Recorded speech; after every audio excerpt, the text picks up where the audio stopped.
ओम इंद्रम विश्वा अविवृधन तत्समुद्र व्यचसम गिरः रथितमं रथीनाम वाजानाम सत्पतिम पतिम। इंद्रियों को वश में करने वाले का अभिवर्धन किया समस्त वाणियों ने, अव्याप्त समुद्र का, रथियों में सर्वोत्तम रथी का, धर्म युद्धों के स्वामी का, अच्छे पति का।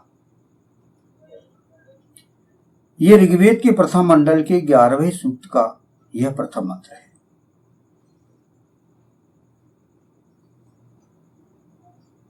इस जो सूक्त में 8 मंत्र हैं कुल, और इस सूक्त के ऋषि हैं भगवान जेता माधु छंदस।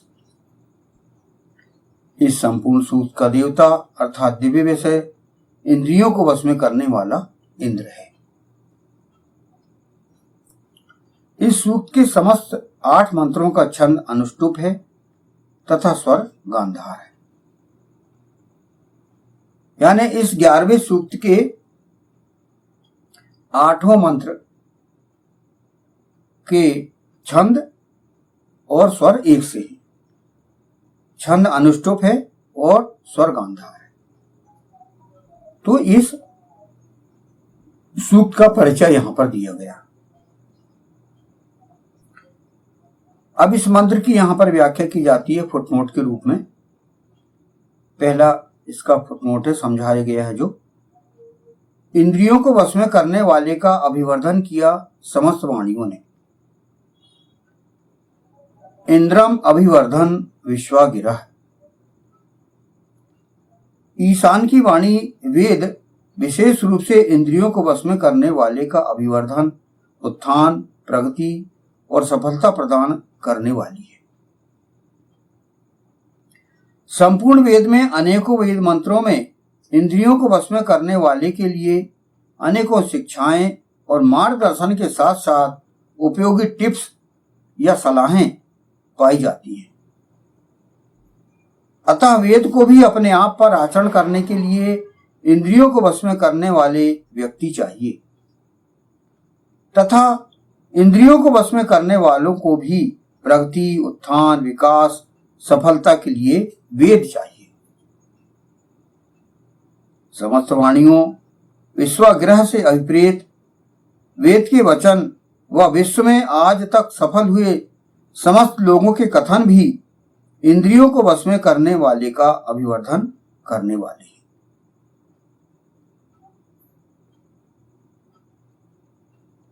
यानी वेद की वाणी और जो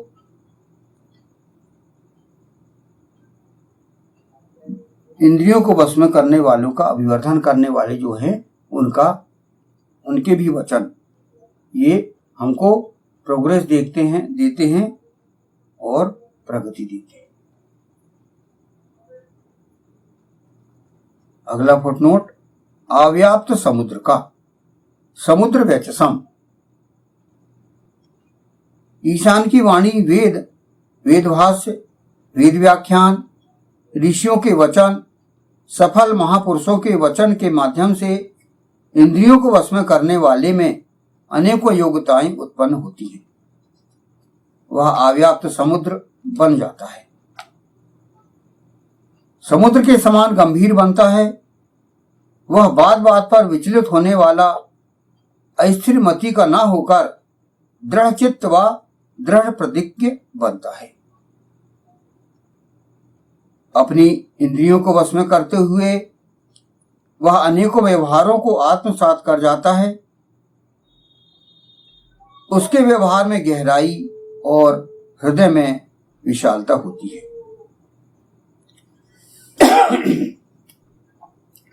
यानी व्यक्ति अपनी इंद्रियों को वश में करते हुए, वेद पर आचरण करते हुए सुकृत बनता है, अच्छे आचरण करते हुए प्रगति करता है और उत्थान प्राप्त वो करता है। सफलता प्राप्त उसे जब होती है तो उसका आत्मविश्वास बढ़ता है, और आत्मविश्वास बढ़ता है तो उसको हर कदम में जब सफलता मिलती है वो गंभीर भी हो जाता है, समुद्र के समान वह हो जाता है, उसके अंदर गंभीरता होती होती है, बात बात में वो अस्थिर मति नहीं होता, विचलित नहीं होता, गंभीर हो जाता, सारे काम उसके बड़े अच्छे ढंग से होते हैं,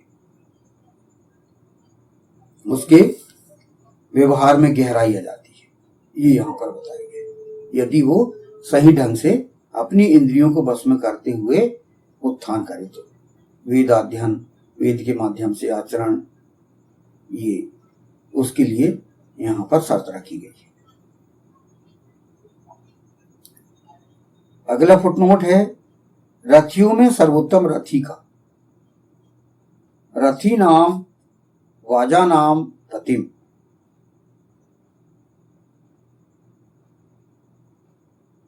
रथितमम रथी नाम, रथियों में सर्वोत्तम रथी का। इस मंत्रांश की यहां पर व्याख्या की गई है। वह रथियों में सर्वोत्तम रथी होता है, चूंकि वह इंद्रियों को वश में करने वाला होता है, अतः उसका अपने शरीर पर पूर्ण नियंत्रण होता है। यहां पर सर्वोत्तम रथी बोला गया कि आपका शरीर रथ है और रथियों में सर्वोत्तम रथी, यहां पर बोला गया आपका शरीर रथ है आपका। तो यहां पर भगवान राम ने जिस रथ का वर्णन किया है उसके विषय में यहां पर बताया गया है। बहुत अच्छी व्याख्या इस मंत्रांश की गई है। भगवान राम ने जिस प्रकार के रथ का वर्णन किया है उस प्रकार के रथ का रथी कोई इंद्रियों का दास तो हो ही नहीं सकता। इंद्रियों के हम दास ना हो, बल्कि इंद्रियां हमारे वश में हो। तो यहां भगवान राम ने कहा है, सौरज धीरज तहिरथ चाका, सत्यशील दृढ़ ध्वजा पताका। बल विवेक दम परहित घोड़े, क्षमा कृपा समता रजु जोड़े। ईश भजन सारथी सुजाना, विरति चर्म संतोष कृपाणा। दान परसु बुद्धि शक्ति प्रचंडा, वर विज्ञान कठिन को दंडा। अमल अचल मन त्रोण समाना, समझम नियम सिली मुख नाना। कवच अभेद विप्र गुरु पूजा, एहिसम विजय उपाय न दूजा। ये भगवान राम ने ये रथ की व्याख्या की है। उस समय उन्होंने विभीषण को यह बताया था, जब रावण युद्ध हो रहा था तब विचलित हो गए थे विभीषण, तब भगवान राम ने ये बताया था।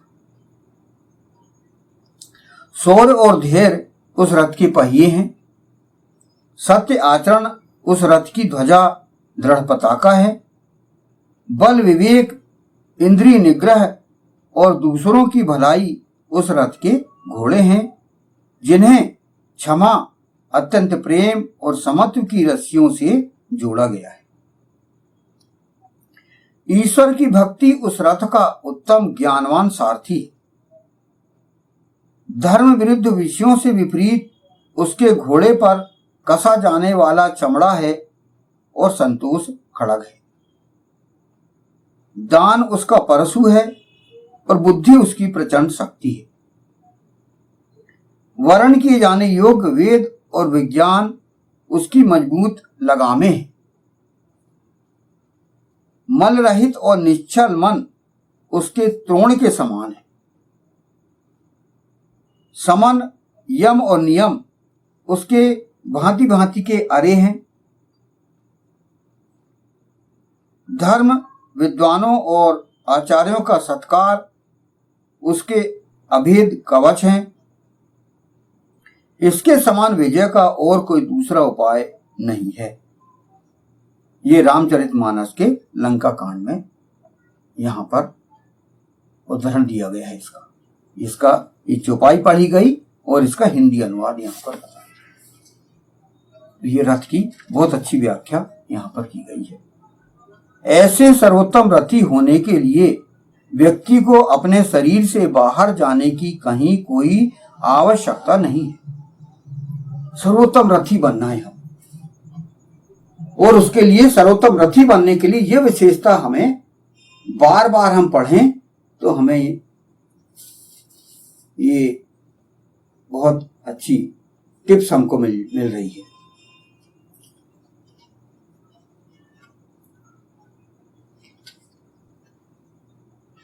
अगला फुटनोट है धर्म युद्धों के स्वामी का वाजानाम पतिम।